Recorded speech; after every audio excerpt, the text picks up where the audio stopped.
I've been faced in the past, wrongfully, but I've been faced in the past with situations, and the Lord may have allowed it just so I can explain this to you and show proof that you can't put shit on me for it. I've been faced in the past with detention scenarios that were part of the deep state scenario. And I waited until I got my lawyer, and we worked everything out. In some cases, didn't even require it. But the deep state wanted to get me and lock me up, so they made bullshit in my life. Right. The same way. You remember that woman that sued the deputy? Same kind of shit. That mentality is everywhere at the Marshal Service, or was at least. Right. What was her name? Hadley, Miss Hadley. Right.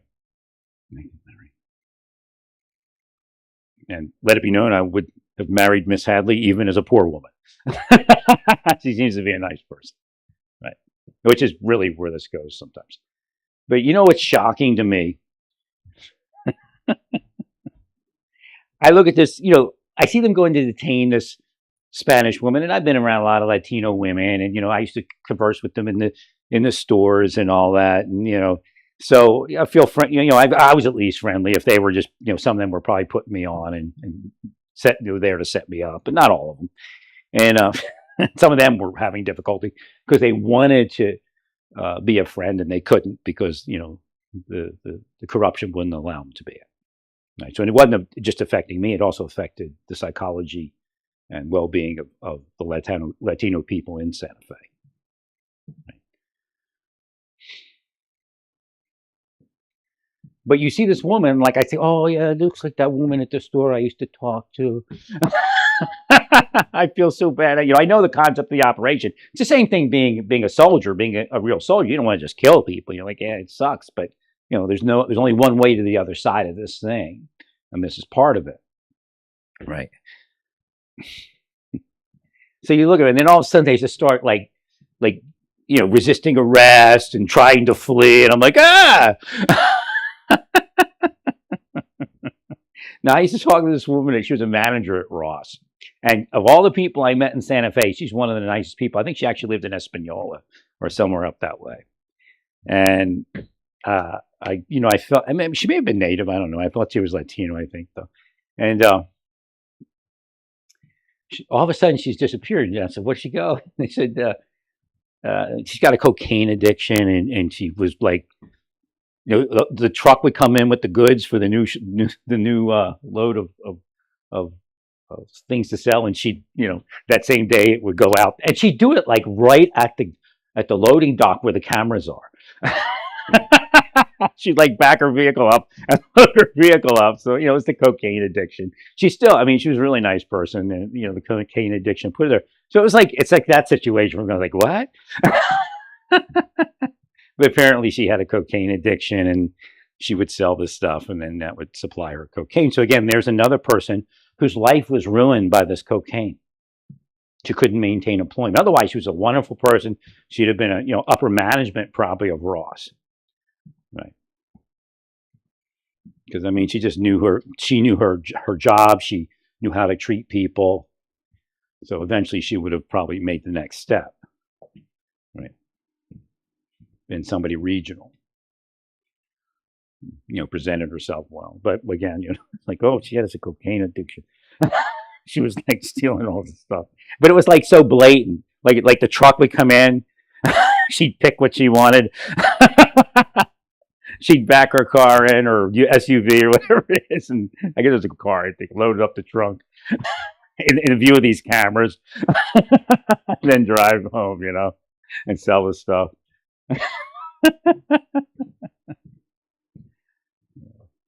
But that was a shock for me. And then it's like, you watch it, it's like, oh, I feel bad. And then all of a sudden she's like,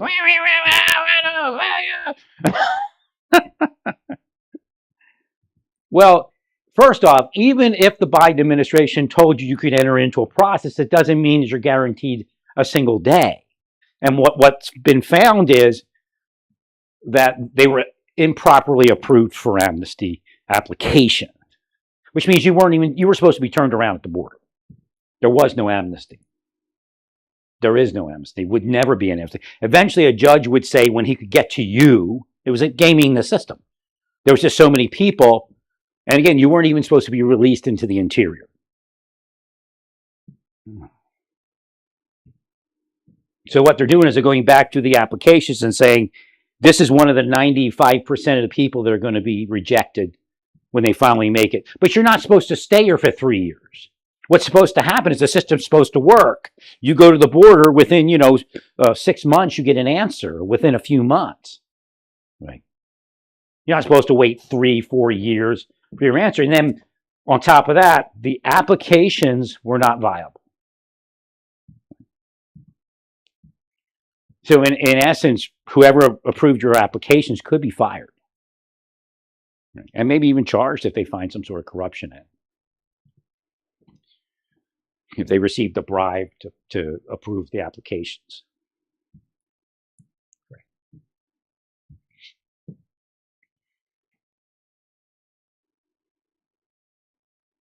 Right, Senator?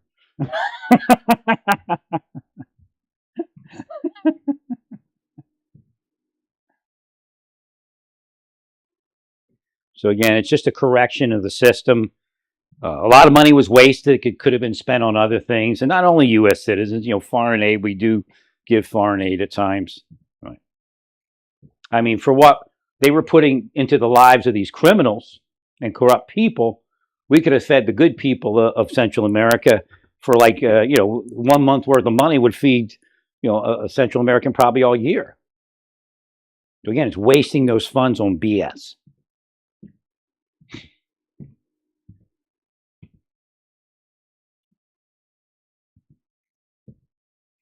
Right. So if you're doing what you're supposed to be doing on the process, it doesn't mean the problem is there's so many here. It takes, and then you're arguing for protections. The judges are causing you to be stuck in detention for an extended period of time. So again, the judge is coming back going, well, why are these people in detention this long?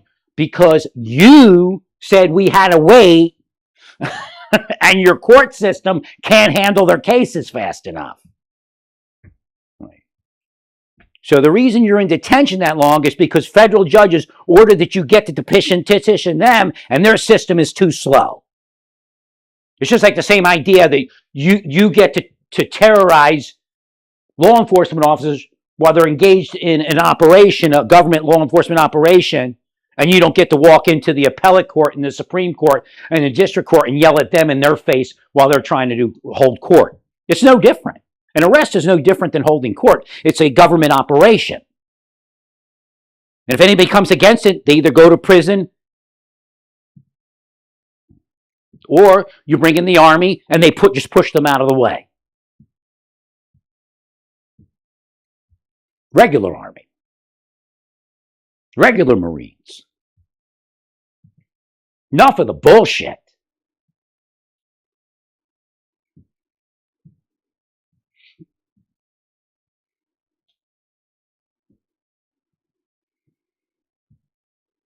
I received inside verification that yes, there are people that if they put the criminal conspiracy case together, which they just didn't have the assets to do it, they would have probably been convicted for a 20-year sentence. They just said, we're not putting that together to get them out of here. Right.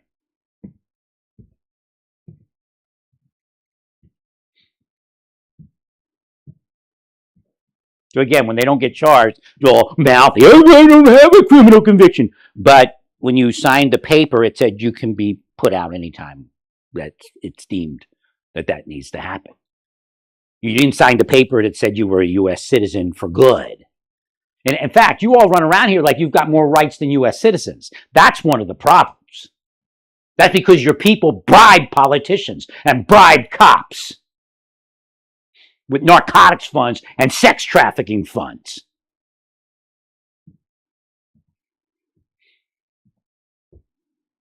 And of course, these cops are just sitting back waiting for the next 3 years to go MAGA, MAGA, MAGA, MAGA right now. But they're waiting for somebody else to get in there so they can start it all up again.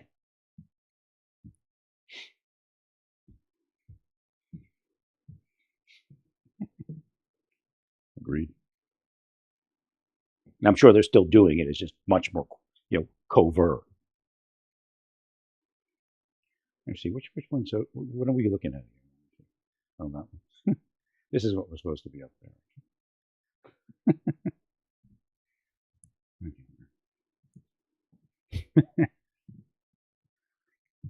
Thanks, Orange.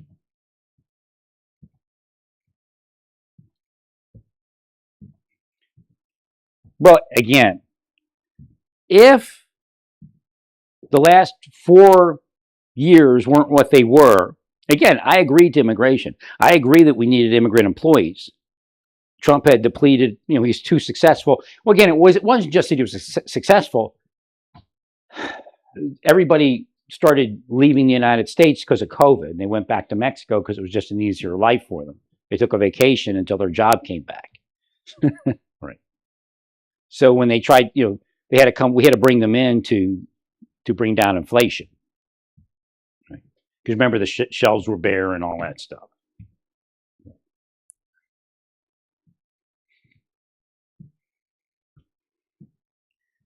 But again, it wasn't done right, or in the right way. And there needs to be monitoring when people come to the country. I mean, do they stay employed? Are they not employed? Again, the idea was they come in and sit around on benefits. Like, you can't do that. You got to get them jobs. You got to give them the right to work. Otherwise, they have no reason to be here.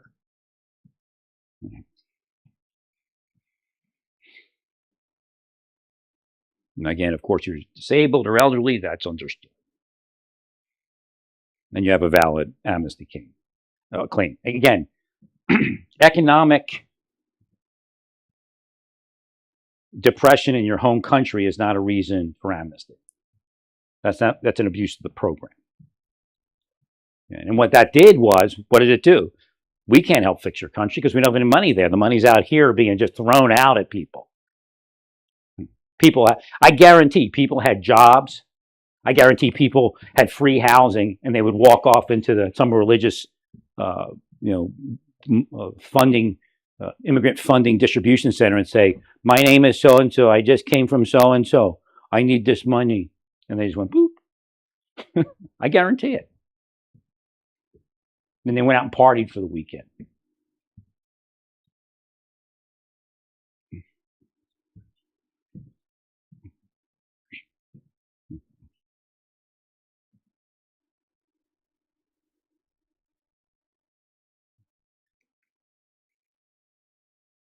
We'll find you dirty cops, believe me.